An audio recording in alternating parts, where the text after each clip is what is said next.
Drama Persija Jakarta terjadi lagi. Oke, jadi di video ini gue mau ngebahas Persija yang baru aja ngumumin kalau sekarang Persija udah nggak bekerja sama lagi dengan Carlos Peña. Jadi Carlos Peña pelatih Persija udah dipecat, selesai urusan dengan Persija.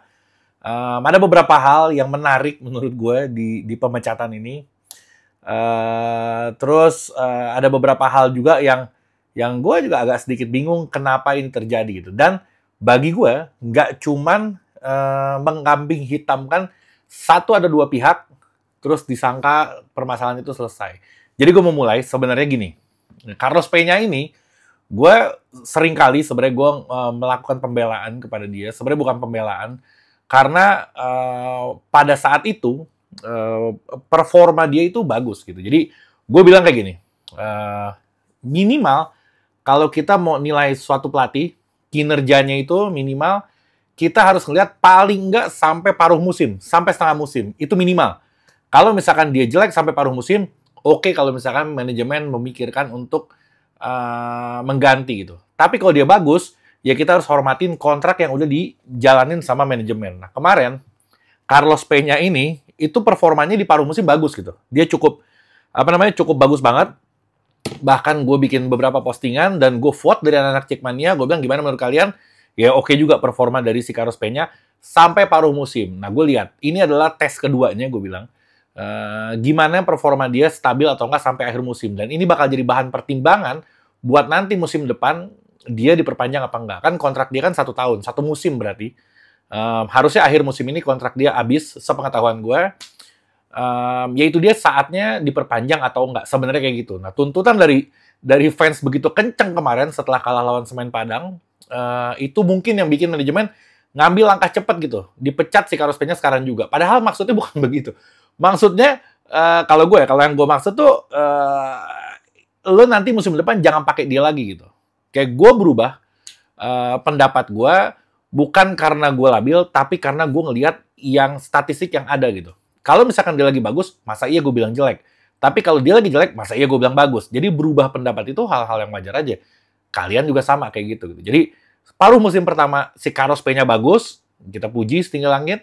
Tapi ketika paruh musim kedua dia jelek, ya kita kritik abis gitu. Nah sekarang faktanya paruh musim kedua dari 10 pertandingan terakhir aja deh. Dari 10 pertandingan terakhir kita cuma bisa menang 2 kali. Padahal sebenarnya kita masih bisa waktu itu bersaing di papan atas. Walaupun targetnya itu 4 besar. Nah, gue juga masih yakin sih kalau Carlos Peña ini sebenarnya bisa ke target 4 besar. Cuman di video terakhir gue udah bilang, ini sih walaupun udah 4 besar, gue bilang, ini setelah yang kalah lawan Semen Padang ya, setelah, walaupun nanti Carlos Peña 4 besar, kayaknya sih tetap harus diganti gitu. Karena gue ngelihat dari performanya yang ternyata grafiknya itu menurun dibanding paruh pertama. Jadi paruh pertama gue oke sama dia, paruh keduanya gue nggak oke sama dia karena berdasarkan performa yang ditunjukin sama dia gitu. Jadi bukan karena gue labil atau enggak segala macam. Enggak, memang faktanya seperti itu gitu. Gue harus objektif dalam menilai. Kalau bagus bilang bagus, kalau jelek bilang jelek. Karena gue nggak ada kepentingan, gue nggak ada yang nyuruh, gue nggak ada yang bayar dan segala macam, dan gue nggak akan pernah melakukan itu. Tapi gue akan menilai sesuai apa yang terjadi aja gitu. Oke? Terus dipecat dan diganti dengan caretaker-nya itu Ricky Nelson. Nah, digantinya Carlos Peña ini berarti kan harus dengan yang lebih baik, oke?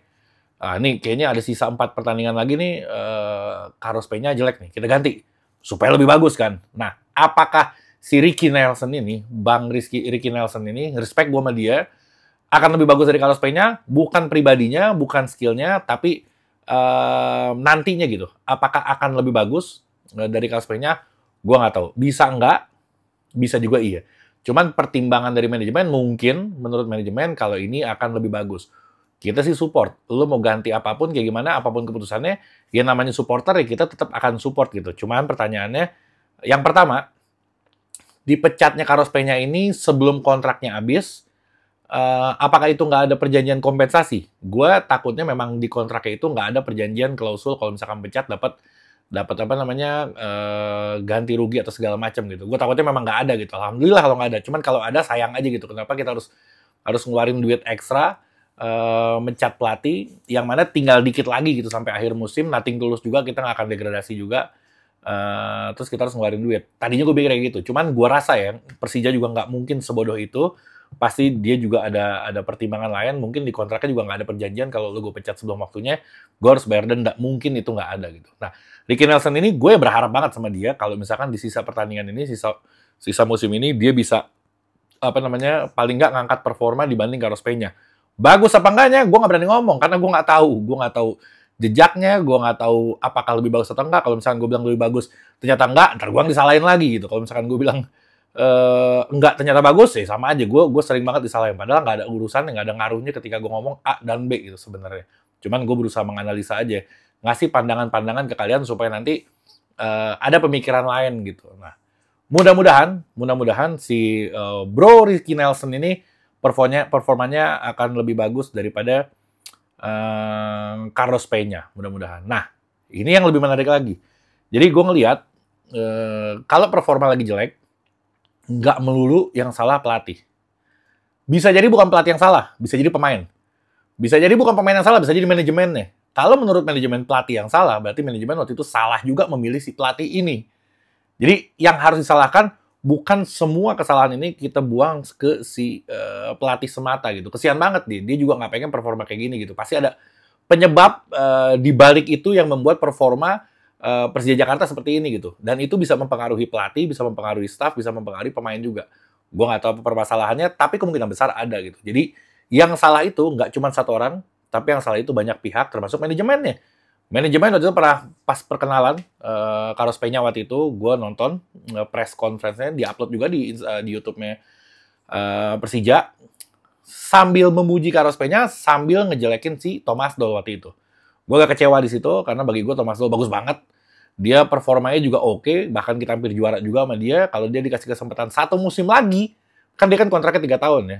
Tahun pertama, tahun kedua, tahun ketiga kan dikasih targetnya juara gitu. Nah, kalau misalkan dia bisa dikasih 1 musim lagi, gue yakin saat itu Thomas Doll itu bagus banget sebenarnya. Cuman nggak dikasih kesempatan, nggak tahu mungkin gaji yang terlalu tinggi atau segala macam, ada pertimbangan di balik layarnya yang kita nggak tahu.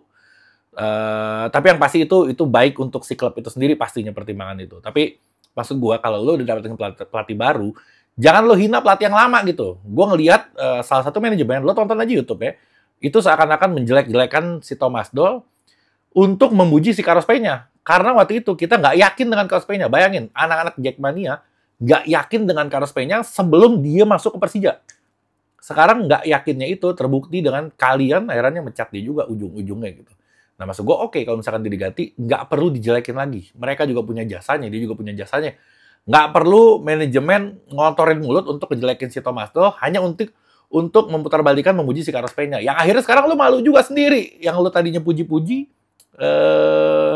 akhirnya lo pecat juga kan kayak gitu. Nah, yang paling besar pukulannya itu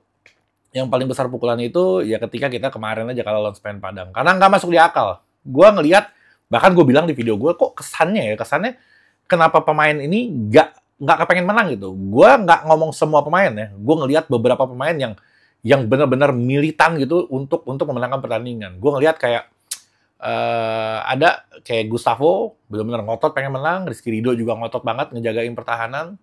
Terus Rio Fahmi juga oke banget kemarin mainnya. Ada beberapa pemain yang tiba-tiba mereka mainnya hancur gitu. Nggak ngerti kenapa, padahal di bawah standarnya mereka gitu. Tiba-tiba main jelek aja. Gue nggak tahu ada apa gitu. Kenapa performanya tiba-tiba drop kayak gitu. Nah, itu kekalahan lawan Semen Padang itu emang benar-benar pukulan telak buat kita di kandang sendiri dengan supporter yang datang walaupun dibatasin tetap 9.000. Dengan performa yang seburuk itu, anak-anak Jackmania masih nyanyi lagu Persija Dulu Baru Kamu. Terus kita masih penonton dengan jumlah kehadiran terbanyak di Indonesia, walaupun performanya seperti itu. Bagi gue anak-anak Jackmania ini super baik banget gitu. Jadi manajemen harusnya berterima kasih, jangan sampai nggak berterima kasih gitu. Karena ini gila nih, anak-anak Jackmania ini luar biasa banget gitu. Biasanya tim itu kalau performanya turun, ditinggal sama supporternya. Umumnya seperti itu. Di dunia, bukan cuma di Indonesia.